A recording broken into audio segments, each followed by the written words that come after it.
بسم اللہ۔ مردہ جب ہم بولتے ہیں میت، تو میت بولنے کا مطلب ہی یہ ہے کہ وہ آدمی ہر طرح کی نقل و حرکت اور تصرف سے آزاد ہو چکا ہے۔ جو آدمی زندہ ہوتا ہے وہ حرکت کرتا ہے، چلتا ہے، پھرتا ہے، دیکھتا ہے، سنتا ہے، باتیں کرتا ہے، اور اسباب عادیہ کے تحت جو امور ہیں ان کے تحت ایک دوسرے کی مدد بھی کرتا ہے۔ لیکن جب آدمی مر گیا تو اس کی حس اور حرکت ختم ہو گئی۔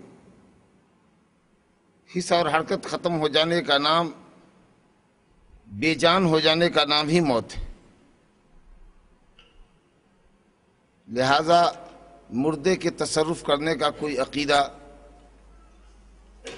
اسلامی عقیدہ نہیں ہے۔ آدمی جب مر جاتا ہے تو اس کی روح اس کے اعمال کے حساب سے علیین میں یا سجین میں ہوا کرتی ہے، اور اس کی باڈی قبر کے اندر ہوتی ہے جو بے حس و حرکت ہوتی ہے، اور اس کی روح کا ایک گنا تعلق اس ڈیڈ باڈی سے جو قبر میں ہے ایک گنا تعلق ہوتا ہے، جیسے سونے والے کی روح کا اس کے جسم سے تعلق بحالت نوم یا نیند ہوتا ہے، کہ نہ آپ اس کو ایک دم مردہ کہہ سکتے ہیں نہ زندہ کہہ سکتے ہیں۔ تو اصل میں عذاب تو روح پر ہی ہوتا ہے، لیکن روح کا ایک گنا تعلق جسم سے ہوتا ہے، لہذا قبر میں بھی نعمتوں کا، اللہ کے اچھے بندوں کو احساس ہوتا ہے اور برے بندوں کو عذاب کا۔ اس لیے کہا گیا ہے کہ قبر کا گڑھا یا تو جنت کی کیاریوں میں سے ایک کیاری ہے یا جہنم کے گڑھوں میں سے ایک گڑھا ہے۔ باقی رہا کوئی تصرف نہیں کر سکتا مرنے کے بعد، وہ بے تصرف ہوتا ہے، لاشے بے جان ہوتا ہے، اور زندہ کی دعاؤں کا محتاج ہوتا ہے، بجائے اس کے کہ وہ دوسرے کے کوئی کام آئے۔ زندہ تھا تو بھی اتنا ہی کام آ سکتا تھا جو اسباب عادیہ کے تعلق سے، جو نیچرلی طریقے پر ایک آدمی دوسرے کی مدد کرتا ہے اتنا ہی وہ مدد کر سکتا تھا۔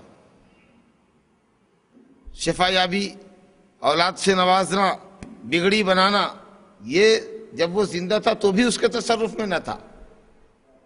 ہاں، اسباب کے تحت ایک دوسرے کی مدد کر سکتا تھا۔ کسی کو کسی تکلیف سے، گڑھے میں گر رہا ہے اس کو بچا دیتا، ظالم کے ظلم سے بچا دیتا، جیسے فاستغاثہ الذی من شیعتہ علی الذی من عدوہ، حضرت موسیٰ سے کسی نے فریاد کی کہ مجھے بچاؤ، مجھے بچاؤ، یہ مصری مجھے قبطی مار رہا ہے۔ تو اس طرح کی چیزیں جو اسباب کے تحت آتی ہیں، اس میں تو آدمی زندگی میں ایک دوسرے کے کام آتا ہے۔ باقی رہا قسمت کا حال بنانے میں، بگڑی بنانے میں، تو زندگی میں بھی وہ کام نہیں آتا رہا، اور مرنے کے بعد تو بالکل ہی وہ بے جان ہو گیا، وہ دوسروں کا محتاج ہے، دوسروں کی دعاؤں کا محتاج ہے، وہ کسی طرح کا کوئی تصرف نہیں کر سکتا، خواہ وہ نبی ہو کہ ولی ہو، کسی بھی درجے کا آدمی ہو، وہ بالکل لاشے بے جان ہے۔ کل قیامت کا جب دن ہوگا، اللہ رب العالمین اپنے بعض بندوں کو تکریم فرمائے گا تو اس کو اجازت دے گا، پھر اجازت ملنے کے بعد وہ کسی کے حق میں سفارش کر سکے گا۔ وباللہ التوفیق۔ قبر کے اندر جتنے سوالات ہوں گے، ہم نے سنا ہے کہ وہ 4 ہوں گے، اس کی کیا حقیقت؟ حدیث صحیح ہے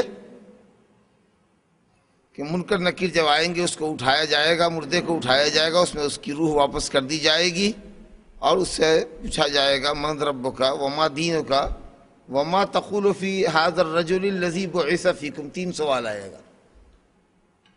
من ربک وما دینک، تیرا رب کون ہے اور تیرا دین کیا ہے، اور تم اس شخص کے متعلق کیا جانتے ہو جو تمہارے اندر بھیجا گیا تھا، نبی بنا کر بھیجا گیا تھا۔ گویا 3 بنیادی عقیدوں کا سوال، دین کے متعلق، نبی صلی اللہ علیہ وسلم کے متعلق، اور رب سبحانہ و تعالیٰ کے متعلق سوال ہوتا ہے۔ تو جو مومن موحد بندہ ہوتا ہے، جو مومن ہے، موقن ہے، اللہ رب العالمین کے اوپر اس کا ایمان اور یقین کامل ہے، وہ کہتا ہے ربی اللہ و دینی الاسلام، اور الذی بعث فینا هو محمد الرسول اللہ جاءنا بالہدی والبینات، ہدایت اور اللہ کا پیغام لے کر ہمارے پاس آئے تھے، فاتبعنا، ہم فآمنا بہ واتبعناہ، ہم ان پر ایمان لے آئے اور ان کی پیروی کی۔ تو فرشتہ کہتا ہے کہ ہمیں معلوم تھا کہ تو صحیح صحیح جواب دے گا، اس لیے بے فکری کے ساتھ سو جاؤ۔ لیکن جو منافق ہوتا ہے یا مرتاب ہوتا ہے یا بددین ہوتا ہے تو تینوں سوال کا جواب دیتا ہے ہاں ہاں لا ادری، ہاں ہاں لا ادری، سمعت الناس یقولون فقلت۔ کچھ چیزوں کا اگر جواب بھی دیتا ہے تو کہتا محمد تھے، محمد کون تھے تو معلوم نہیں، لیکن جو مومن ہوتا ہے وہ کہتا محمد بن عبداللہ تھے، مکہ میں پیدا ہوئے، مدینہ ہجرت کی، 63 سال کی عمر میں وفات پائی، بس بس بس بس ہو گیا، سمجھ گئے کہ تم پورا جانتے ہو۔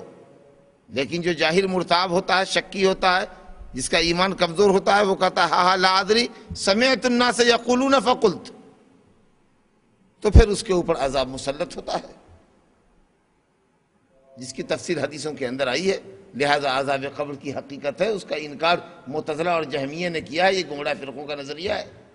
جو اہل سنت والجماعت ہے وہ نعیم قبر اور عذاب قبر پر ایمان یقین رکھتے ہیں۔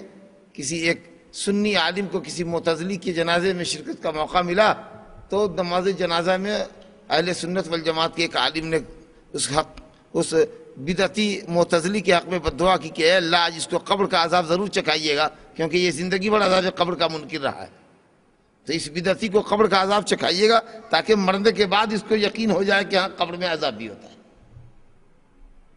جی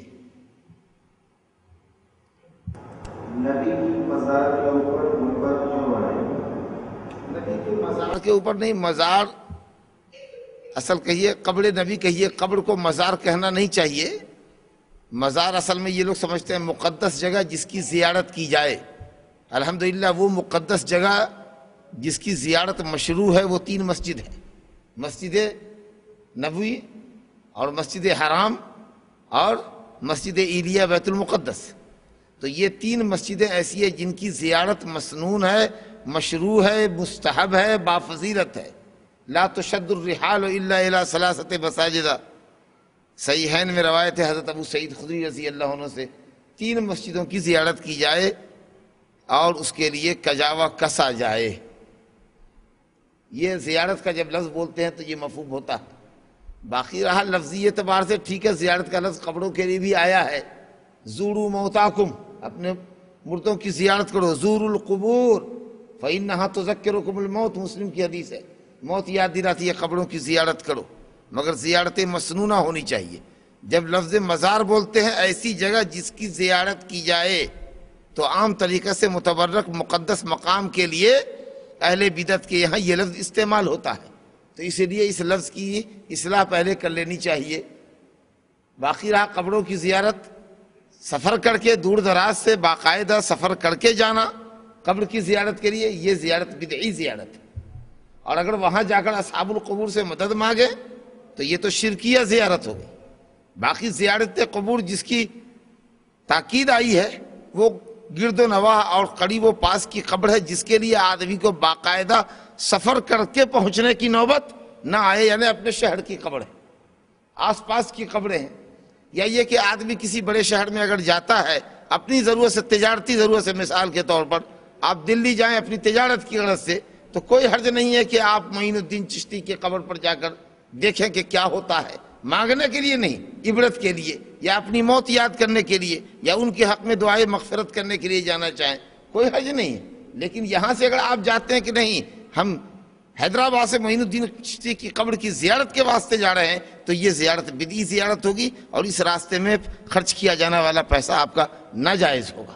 تو اس لیے لفظ مزار کے تعلق سے تھوڑا سا متنبہ ہونے کی ضرورت ہے۔ باقی رہا ہمارے بھائی نے جو بات کہی یا سوال میں پوچھا ہے کہ نبی صلی اللہ علیہ وسلم کے مزار پر مراد قبر پر، اگر مدینہ منورہ یا مدینہ نبویہ کسی کو جانے کی توفیق ہو تو مسجد نبوی کی زیارت کے ارادے سے جائے۔ مسجد نبوی جو ہے یہ ہمارا مزار ہے، یعنی زیارت کی جگہ مسجد نبوی ہے، وہاں پہنچ کر نماز 2 رکعت پڑھیں، اس کے بعد کوئی حرج نہیں ہے کہ آپ قبر رسول پر جا کر کے دعا سلام کریں، السلام علیکم ایھا النبی ورحمۃ اللہ وبرکاتہ، درود پڑھیں، اس کے بعد حضرت ابو بکر پر سلام کریں، السلام علیکم یا ابا بکر رحمۃ اللہ علیہ رضی اللہ عنک غفر اللہ لک وغفر اللہ لنا، اسی طریقے سے حضرت عمر کے قبر پر، اور پھر جا کر کے گھوم کر کے مسجد کی کسی جگہ میں جہاں جگہ ملے وہاں بیٹھ جائیے۔ تو باہر سے کوئی اگر آتا ہے مسجد نبوی کی زیارت کے لیے تو وہاں قبر نبی یا شیخین ابو بکر و عمر رضی اللہ عنہما کی قبر کی زیارت یا بقیع غرقد کی زیارت یا مدینہ میں جو اور قبریں ہیں ان کی زیارت کر لینے میں کوئی حرج نہیں ہے، انشاءاللہ مسنون زیارت کے اندر وہ بھی داخل ہے۔ لیکن ہم یہاں سے دور دراز ملک سے مسجد نبوی کی زیارت کے ارادے سے جا کر ضمناً قبروں کی زیارت کریں گے، یہاں سے ہمارا مقصد قبر نبوی کی زیارت نہ ہو، ورنہ یہ سفر ہمارا بدعی سفر ہو جائے گا۔ یہ بات سمجھ لینے کی۔ اب ایک سوال اصل میں انہوں نے یہ کیا ہے کہ قبر رسول جس کو انہوں نے مزار سے تعبیر کیا، اس کے اوپر اتنی گفتگو آپ کے سامنے آئی، اللہ کرے اس میں بھی آپ کے لیے نفع کا پہلو ہو۔ عقیدے کی بات تھی اس لیے میں نے یہ بات آپ کے سامنے رکھی ہے۔ تو اس پر گنبد کیوں ہے اور ہرا گنبد کیوں ہے اور تعمیر کیوں کی گئی ہے؟ تو حقیقت یہ ہے کہ یہ تعمیر غلط تعمیر ہے۔ نبی صلی اللہ علیہ وسلم اپنے حجرہ میں مدفون ہوئے، حجرہ عائشہ کے اندر، بعد میں مرور ایام کے بعد اس کو پختہ مکان کو پختہ کیا گیا۔ پھر یہ ہے کہ وہ مکان مسجد نبوی سے الگ بھی تھا، خلفائے بنی امیہ کے اخیر زمانے میں وہ مکان مسجد کے اندر شامل کر لیا گیا۔ اس کے بعد کچھ اور لوگوں کا جو عقیدے کے پختہ لوگ نہ تھے، بعد کی صدیوں میں انہوں نے اس کے اوپر باقاعدہ ایک گنبد بنا لیا اور ہرا بنا دیا نشان۔ تو ایمانداری کی بات یہ ہے کہ وہ حجرہ جس کے اوپر یہ گنبد بنا ہوا ہے وہ شرعی نقطۂ نظر سے جائز نہیں ہے، بلکہ یہ واجب الہدم ہے کہ اس کو ڈھا دیا جائے۔ لیکن فتنے اور فساد کے ڈر سے حکومت ایسا قدم نہیں اٹھا رہی ہے، اور ایک طرح کی یہ مجبوری ہے۔ اللہ رب العالمین وہ دن لائے جب اسلام اور توحید کا غلبہ ہو اور اہل اسلام کو ایمان کی حقیقت، توحید کی حقیقت معلوم ہو، اور قبروں کے اوپر پختہ تعمیر کرنے اور اس پر قبہ بنانے کی حرمت کے تعلق سے پوری امت مسلمہ کو اللہ یقین دلا دے، تاکہ یہ قبہ خود بخود منہدم ہو جائے، یا جہاں جہاں دنیا میں قبے بنے ہوئے ہیں وہ سب منہدم ہو جائیں۔ کیونکہ نبی صلی اللہ علیہ وسلم کی حدیث ہے کہ ایک بالش سے قبر اونچی ہو برابر کر دیا جائے، جو قبر پختہ ہو اس کو ڈھا دیا جائے، چہ جائے کہ اس پر قبہ بنے۔ تو یہ ہمارے لیے دلیل نہیں ہے کہ ہم قبروں پر قبہ بنائیں۔ یہ جن لوگوں نے بھی کیا ہے یہ عقیدہ توحید کے منافی ہے، اور یہ ایک بدعی عمل ہے جو افسوس کے ساتھ ہوا، لیکن حالات کی نزاکت اور سنگینی کی وجہ سے اس کا انہدام نہ ماضی قریب میں ممکن ہو سکا ہے اور نہ ابھی ممکن ہے، الا ان یشاء اللہ، مگر یہ کہ جب اللہ چاہے اور اس کے انہدام کی کوئی صورت نکلے۔ وما ذالک علی اللہ بعزیز، اور یہ بات اللہ پر کوئی مشکل نہیں۔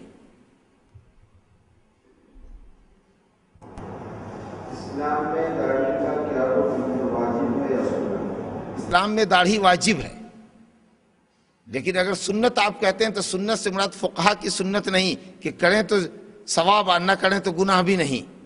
سنت کے معنی طریقہ، نبی صلی اللہ علیہ وسلم کا طریقہ، پورا اسلام ہی سنت ہے، پورا اسلام ہی سنت ہے۔ نماز ہم پڑھتے ہیں، سورہ فاتحہ پڑھتے ہیں، کیوں پڑھتے ہیں؟ نبی کی سنت ہے۔ لیکن سنت ہوتے ہوئے، طریقہ ہوتے ہوئے بھی یہ واجب، فرض اور رکن ہے کہ اگر نہ پڑھے تو ہماری نماز نہیں ہوگی۔ تو جب ہم بولتے ہیں داڑھی سنت ہے تو اس کا مطلب ہے کہ نبی صلی اللہ علیہ وسلم کا طریقہ ہے، یہ نہ سمجھو کہ ہم کسی دوسرے کا طریقہ اپنائے ہوئے۔ اب دلیلوں کے اعتبار سے دیکھنا ہوگا کہ نبی صلی اللہ علیہ وسلم کا وہ طریقہ واجب ہے کہ مستحب ہے۔ فقہائے کرام کی اصطلاحی سنت کہ کر لو تو ثواب ہوگا، نہیں کرتے تو گناہ نہیں ہوگا، وہ ہرگز مقصود نہیں ہے، کیونکہ نبی صلی اللہ علیہ وسلم نے تاکید کے ساتھ فرمایا ہے اور امر کا صیغہ ہے، وَاعْفُوا اللُّحَا وَارْخُوا اللُّحَا، داڑھی بڑھاؤ، داڑھی چھوڑو، حکم ہے۔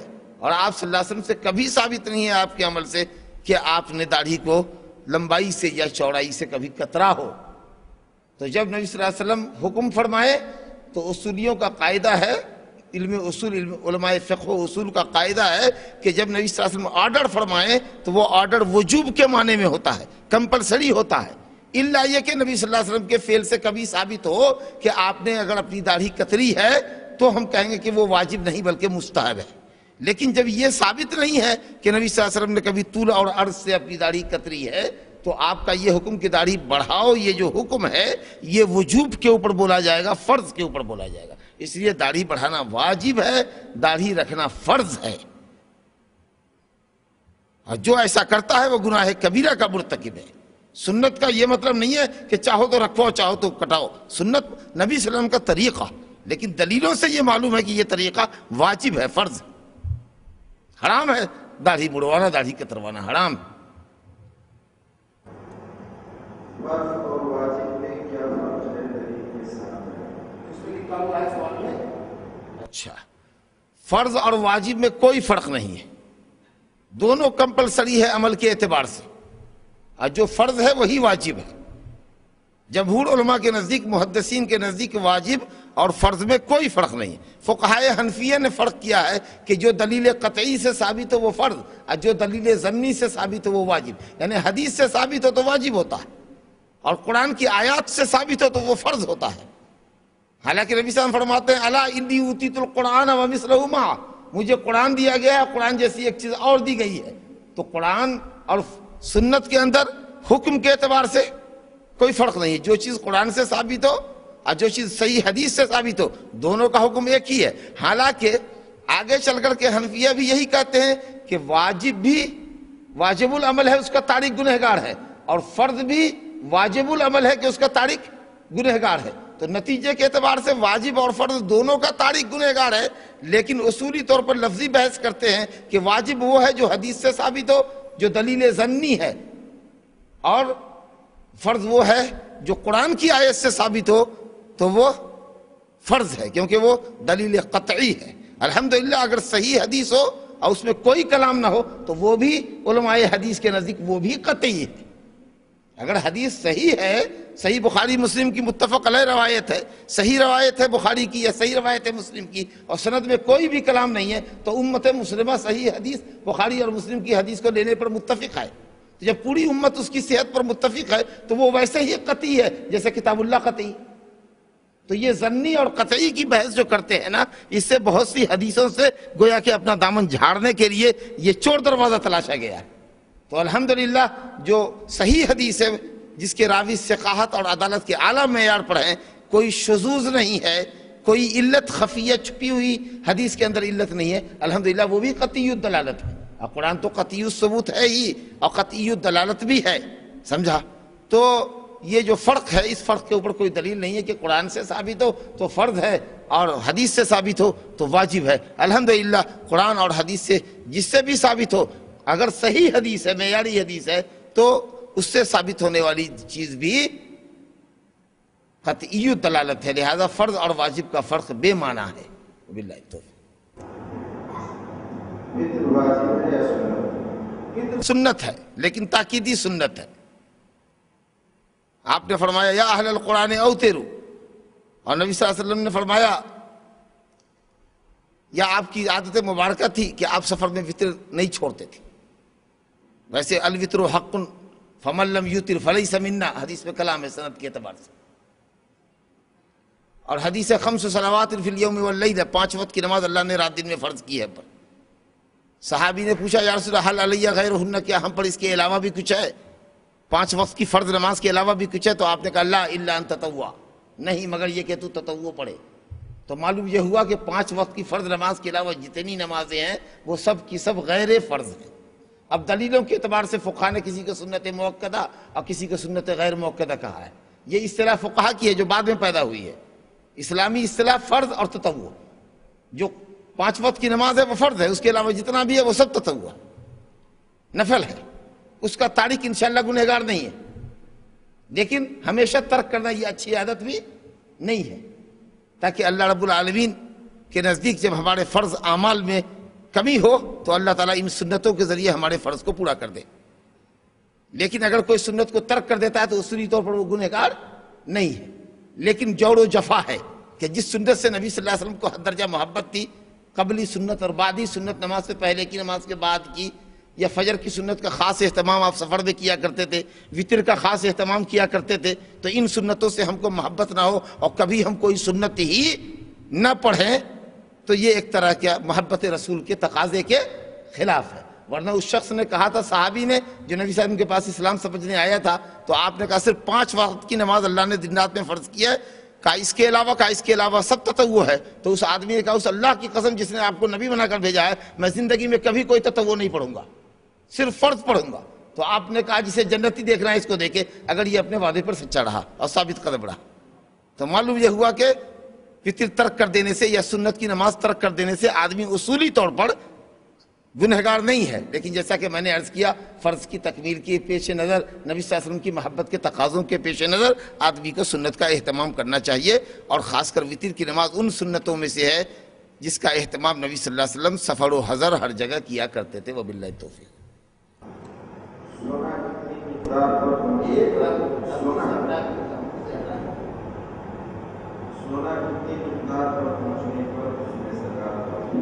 بات شاید ہوئی ہے یہاں نہیں، یہاں وہ ایک جگہ دوسری مسجد میں بات ہوئی ہے۔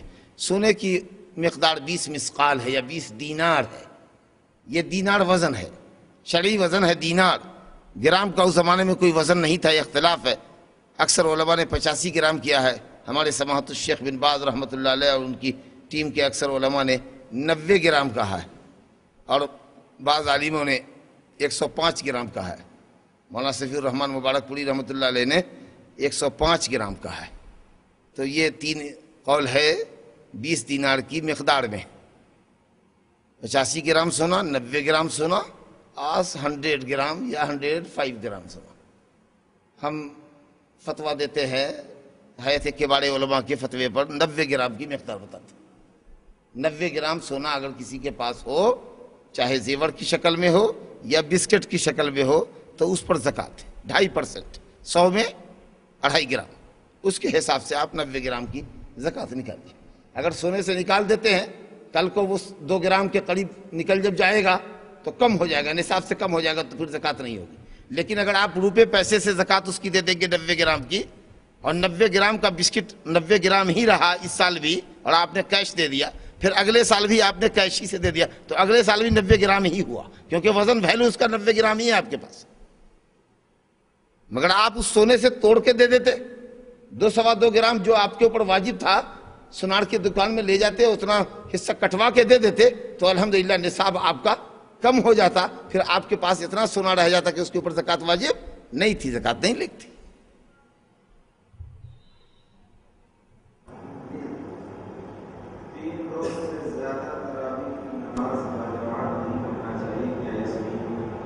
سے زیادہ پڑھنا نہیں چاہیے یہ ثابت نہیں ہے۔ 3 روز نبی صلی اللہ علیہ وسلم سے با جماعت پڑھنا ثابت ہے، اور نبی کریم صلی اللہ علیہ وسلم سے کوئی عمل ایک مرتبہ ثابت ہو جائے تو وہ امت کے لیے ہمیشہ کے لیے ثابت ہوتا ہے۔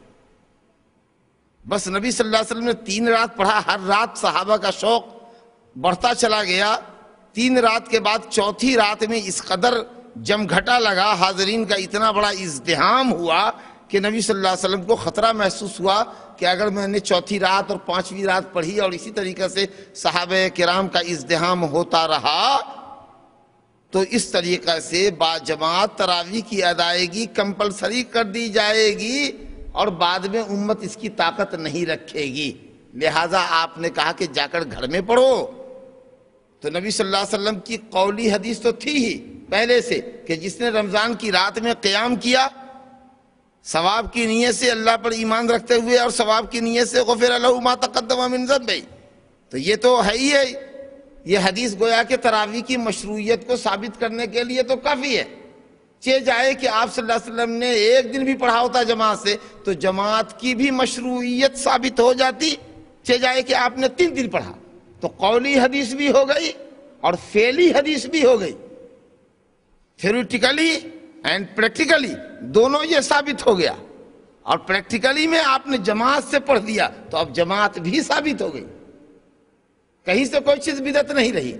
فرضیت کے خوف سے آپ نے کہا جاؤ اپنے گھروں میں پڑھو، لیکن الحمدللہ جب آپ کا انتقال پر بلال ہوا، حضرت ابو بکر صدیق کے 2 سال کی مدت ہے، 2 سال 3 مہینہ سم ڈیز آپ کی خلافت ہے، اس میں بھی ایسی اتھل پتھل رہی کہ جزوی اور چھوٹے چھوٹے مسائل پر غور فکر کرنے کی حضرت ابو بکر صدیق کو مہلت نہیں ملی۔ حضرت عمر فاروق کا زمانہ ماشاءاللہ 10.5 سال کا زمانہ ہے اور بہت گولڈن دور ہے، اور اسلام اس کے اندر بڑا غالب رہا ہے۔ تو ایسی صورت میں حضرت عمر فاروق ایک دفعہ رمضان میں گزر رہے تھے، مسجد نبوی سے گزر ہوا، دیکھا کہ لوگ مختلف جگہوں پر ٹولیوں میں نماز پڑھ رہے ہیں، کوئی تنہا ہے، کوئی 2 آدمی سے ہے، تو کہا یہ لوگ کیا کر رہے ہیں؟ کہا کہ صلاۃ التراویح پڑھ رہے ہیں۔ تو کہا کہ اگر ایک امام کے پیچھے اگر ان کو متحد کر دیں اور جمع کر دیتے تو کتنا اچھا رہتا۔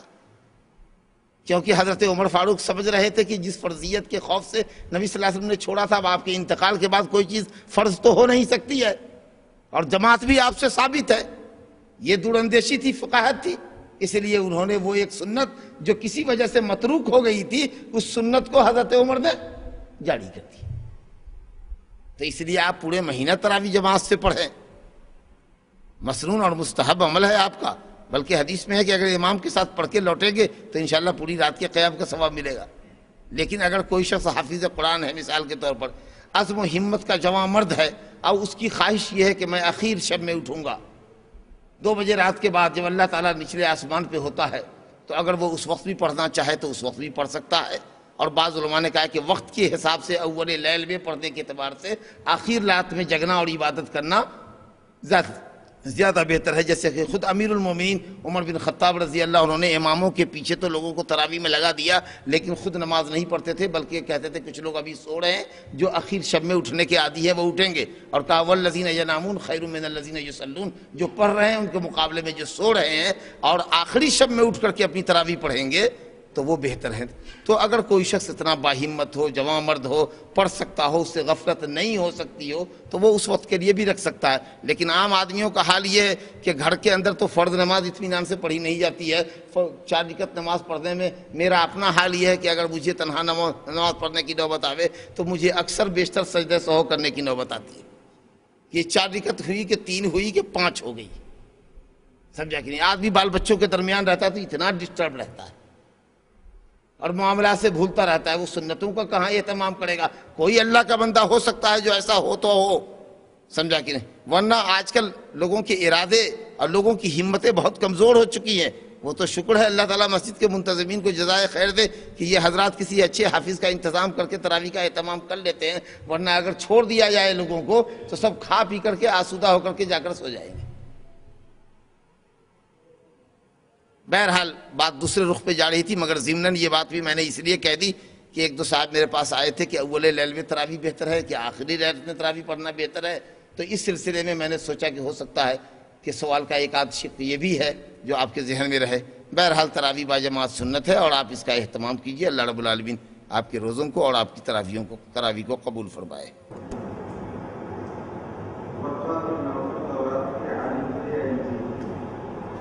تورات بھی جانتے تھے اور انجیل بھی جانتے تھے۔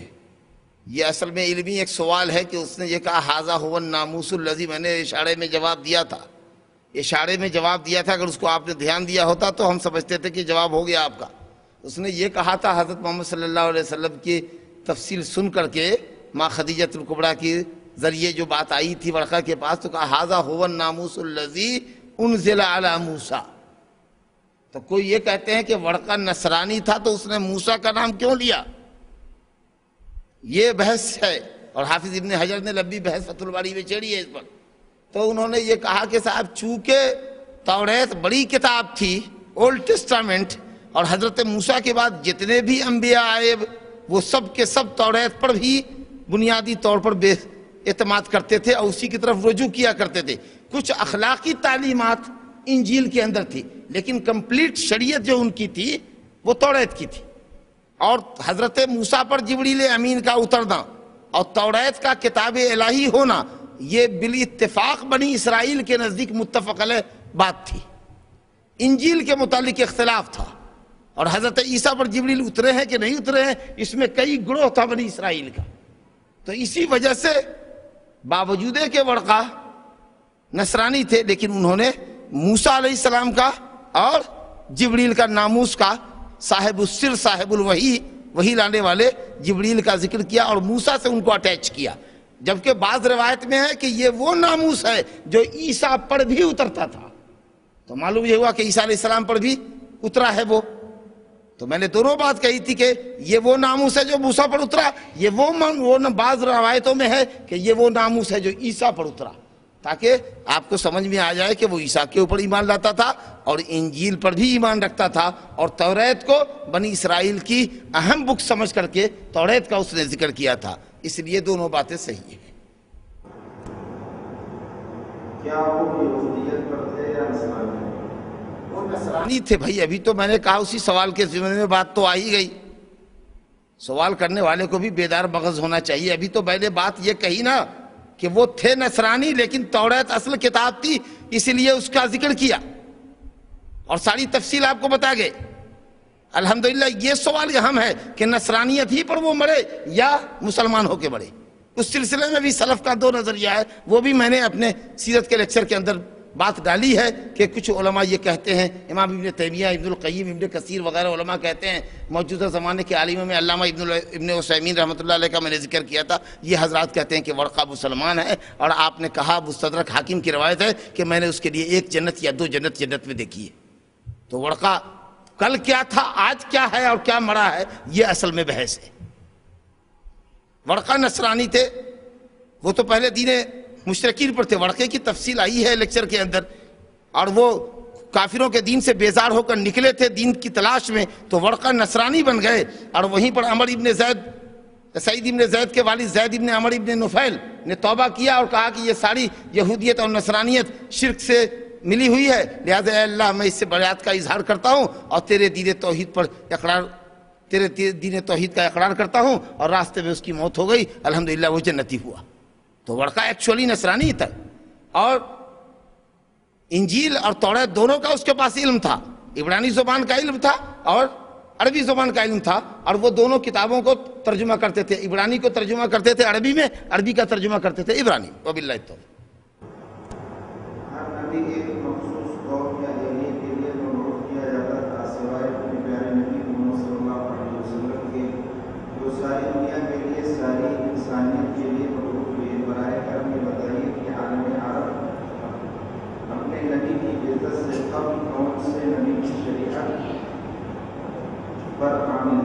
الحمدللہ یہ سوال بھی جواب میں آ چکا ہے.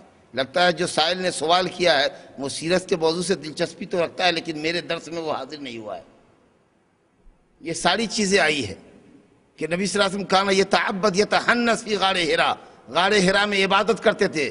علامہ ابن عثیمین کہتے ہیں بما فتح اللہ علیہ, اللہ تعالیٰ جو سجھاتا تھا وہ کرتے تھے. تفصیل نہیں معلوم. میں نے کہا تھا کہ کوئی کہتا ہے کہ دین نوح پر تھے, کوئی کہتا ہے دین ابراہیم پر تھے. بس شرک آپ نے کبھی نہیں کیا. کیا کچھ کرتے تھے, یہی عبادت کیا کم ہے کہ مکہ کے برے ماحول سے آپ ہٹ کر کے تنہائی اختیار کرتے تھے. یہ بات آ چکی ہے تفصیل کے ساتھ.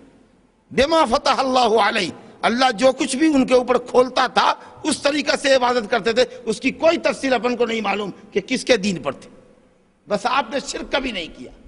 کیا عبادت کرتے تھے اس کی تفصیل بھی اپن کو نہیں معلوم. بس وہ کہتی ہے ماں عائشہ یتعبد عبادت کرتے تھے. تو کہا کہ صاحب جو عبادت اللہ بھائی نے یہ ایک لفظ میں تو جواب دے دیا, بما فتح اللہ علیہ, اللہ نے جو کچھ سجھایا اس کے مطابق کیا, بس دیٹس آل. اب جو چیز کچھ ثابت نہیں ہے اس کی کڑیت میں نہیں پڑنا. جی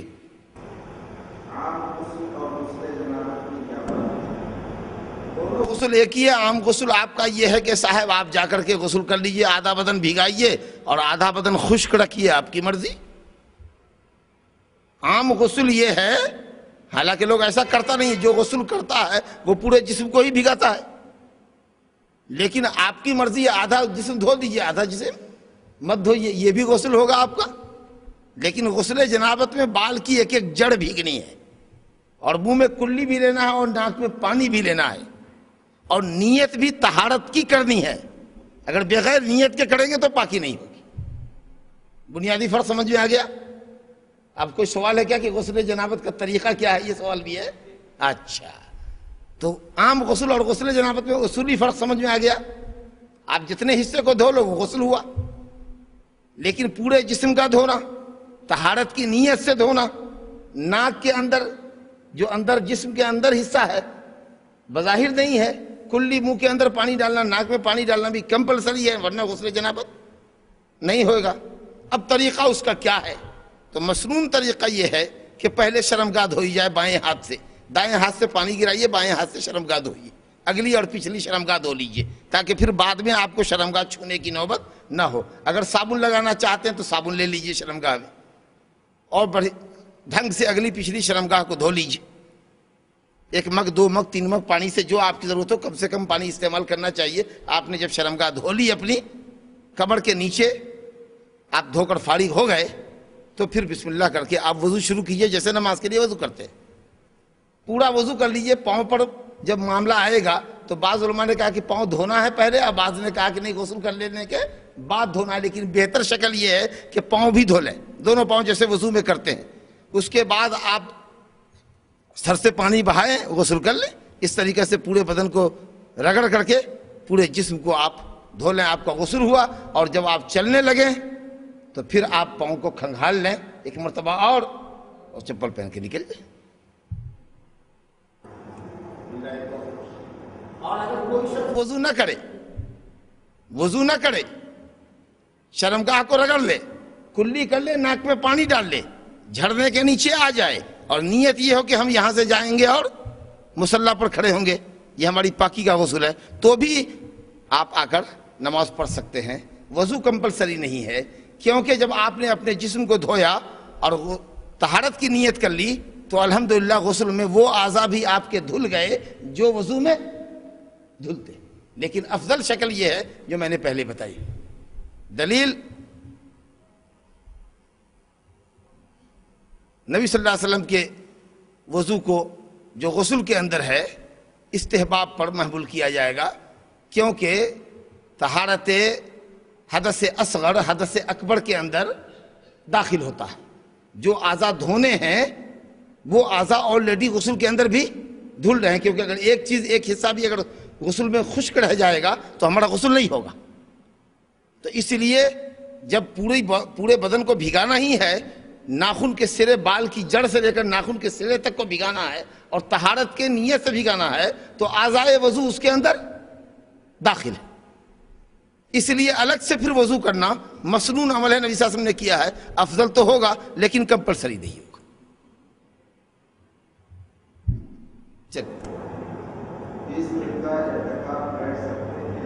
پورے مہینے کا بیٹھ سکتے ہیں. اگر وقت آپ کے پاس ہو تو 6 مہینہ بیٹھ سکتے ہیں، کوئی حرج نہیں ہے. نبی صلی اللہ علیہ وسلم نے لیلۃ القدر پانے کے لیے پہلے عشرے کا اعتکاف کیا، دوسرے عشرے کا اعتکاف کیا. آپ کو بتایا گیا کہ لیلۃ القدر آخری عشرے میں ہے تو آخری عشرے میں. تو رمضان کے اندر لیلۃ القدر پانے کے لیے جو آدمی اعتکاف کرتا ہے وہ 10 دن کا مسنون اعتکاف ہے. لیکن اگر کوئی 1 دن کا اعتکاف کرے، روزہ رکھے ہوا ہو تو یا غیر روزہ رکھے ہوا ہو تو کہے کہ آج میں اعتکاف کی نیت کرتا ہوں، اللہ کے لیے عبادت کے واسطے مسجد میں ٹھہروں گا، دن بھر آج یہیں رہوں گا، عبادت کروں گا، تو اس کا صبح سے لے کر مغرب کے وقت تک مسجد میں اپنے آپ کو عبادت کے غرض سے روکنا یہ بھی اعتکاف ہوگا. لیکن اگر سائل کی مراد مسنون اعتکاف ہے رمضان کے اندر تو وہ آخری عشرے کے اندر ہے، جو 21 کی صبح فجر کی نماز کے بعد سے لے کر چاند رات کے چاند نکل جانے تک ہے. لیکن اگر اس میں بھی کوئی کنڈیشن لگا دے کہ میں 3 روز کروں گا، 5ویں دن نہیں کروں گا، یا ہمارے فلاں صاحب رشتہ دار بیمار ہیں ان کی عیادت کے واسطے جاؤں گا، ان کے جنازے میں جاؤں گا، ایسی شرط لگا دیتے ہیں، سمجھا کہ نہیں، تو وہ لگا سکتے ہیں. بیچ میں اگر چاہیں وہ 10 روز کے اعتکاف کی نیت کیا، کچھ ایمرجنسی آئی، انہوں نے چاہتے ہیں کہ وہ بیچ کے اندر ہی اعتکاف کو اپنا توڑ دیں تو بھی توڑ سکتے ہیں، کوئی حرج نہیں ہے، کوئی کفارہ نہیں، کوئی جرمانہ نہیں ہے. چلیے اعتکاف کے مسائل آئیں گے. کیا ڈائننگ ٹیبل پر بیٹھ کر کھانا کھا سکتے ہیں؟ کھڑا ہو کر نہیں کھانا چاہیے، بیٹھ کر کھانا چاہیے. جیسے کہ آج کل جو سٹائل ہو گیا ہے، کھڑا ہو کر پینا ایک شوق ہے، کھڑے ہو کر کھانا ایک شوق ہے. جواز کی حد تک تو کھا سکتے ہیں کھڑے ہو کر کے بھی، اور جواز کی حد تک کھڑے ہو کر کے بھی پی سکتے ہیں، لیکن بہتر یہ ہے کہ بیٹھ کر کھانا پینا چاہیے. تو ڈائننگ ٹیبل پر تو آدمی آلریڈی بیٹھا ہوا ہے. ہمارے یہاں دیکھو نماز پڑھتے ہیں لوگ بیٹھ کے، کرسی پر بیٹھ کے لوگ نماز پڑھتے. بھائی اللہ کی عبادت کرتے کرسی پر بیٹھ کر کے، ادھر کھانا کھاتے ہم کیسے نہیں بیٹھ کر کے، سمجھے؟ اللہ کے دین میں غصہ ایسا نہیں. نبی کے کھانے کا صحیح طریقہ کیا ہے؟ داہنے ہاتھ سے کھانا چاہیے. 3 انگلی آپ استعمال کیا کرتے تھے، پوری انگلیوں کو سان نہیں لیتے تھے کھانے میں. 2 انگلی سے لیا کرتے تھے کھجور. کوئی چیز اگر ہوتی، روٹی وغیرہ کا لقمہ توڑتے تو 3 انگلیاں استعمال کرتے.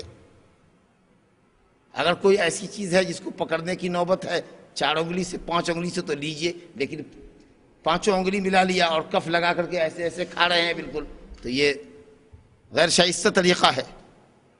بسم اللہ کر کے کھاتے تھے آپ، اور قریب سے کھایا کرتے تھے، جو کھانے کا جو حصہ آپ کے قریب ہوتا اس سے کھاتے، بہت لمبے ہو کر کے اور ہاتھ دور تک پھیلا پھیلا کر کے دسترخوان سے چیزوں کو اپنے قریب نہیں کیا کرتے تھے، کوشش کرتے کہ ہم سے زیادہ ہمارا ساتھی کھائے۔ یہی ہے کھانے کا طریقہ۔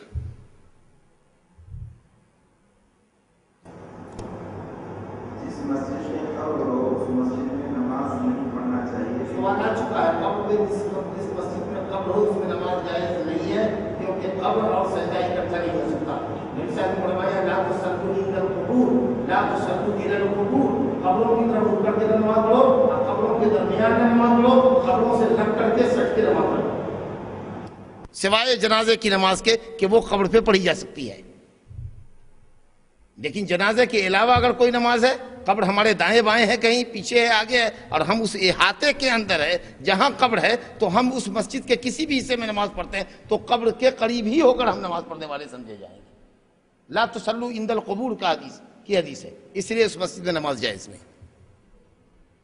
سوال ہے لیکن مسجد نبوی میں نبی کی قبر ہے، اس مسئلہ کے میں نے عرض کر دیا ہے اس کا سوال کا جواب آپ کے سامنے عرض کر دیا ہے پہلے کہ حجرہ عائشہ رضی اللہ عنہ مسجد سے باہر تھا، اس کو بعد میں مسجد کی جن لوگوں نے توسیع کی خلفائے بنو امیہ نے، تو انہوں نے مسجد کے حصے میں اس کو شامل کر لیا، جس پر اس وقت کے موجود صحابہ اور تابعین نے بہت نکیر فرمائی، انکار کیا، لیکن شاہی فرمان تھا، کوئی کیا کر سکتا تھا۔ لیکن اس کے باوجود بھی اس کو 3 دیواروں سے، 3 اینگل سے دیواروں کو جوڑ کر کے ایسے تو 3 زمین ایسے ایسے ایسے پھر ایسے مثلث زاویے سے بثلاثت جدرانی 3 دیواروں کے ذریعے ایسا کیا گیا کہ کسی بھی کونے میں آدمی نماز پڑھتا ہو تو مسجد کا رخ ہی نہیں ہوگا، کافی دور ہٹ چکا ہوگا۔ یہ قبر کا حصہ ہے تو گھیر دیا، پھر اس کو اسکوائر میں کاٹا،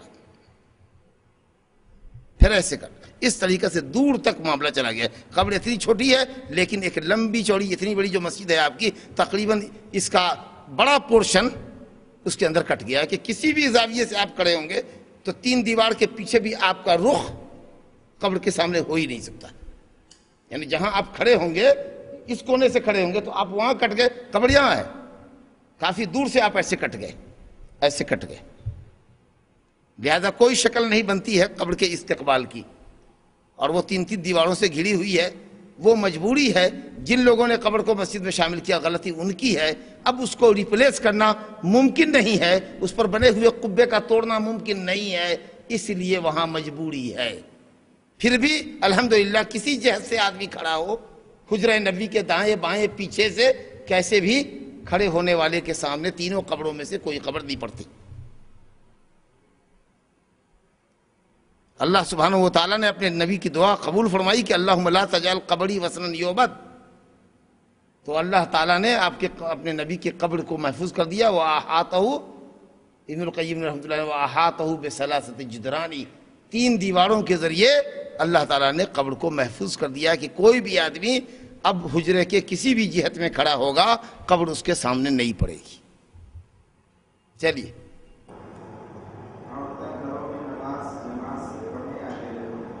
ان کی مرضی ہے، اصل میں جماعت جو مطلوب ہے وہ مسجد کی جماعت ہے۔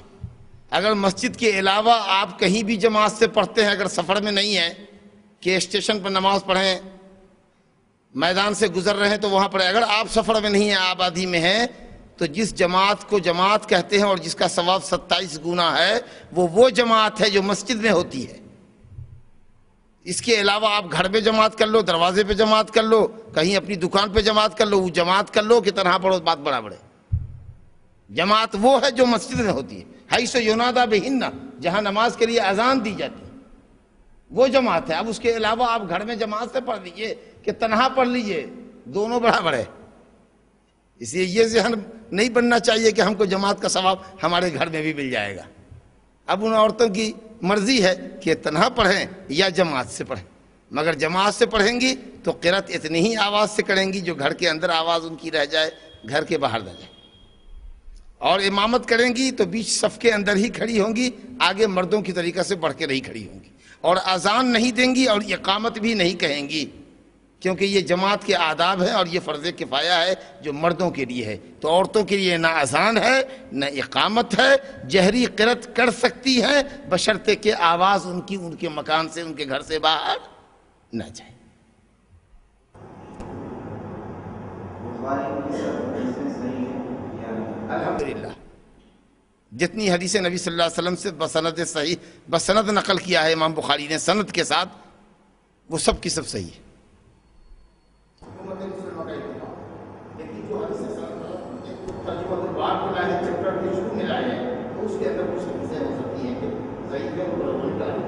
لیکن جس کو باقاعدہ انہوں نے تسنا کر کے بیان کیا ہے مرفوع حدیث کے ساتھ جو مسند ہے، سند کے ساتھ ہے، الحمدللہ اس کی سند۔ وباللہ التوفیق، صلی اللہ علیہ نبینا محمد وعلی آلہ وصحبہ اجمعین۔ السلام علیکم ورحمۃ اللہ۔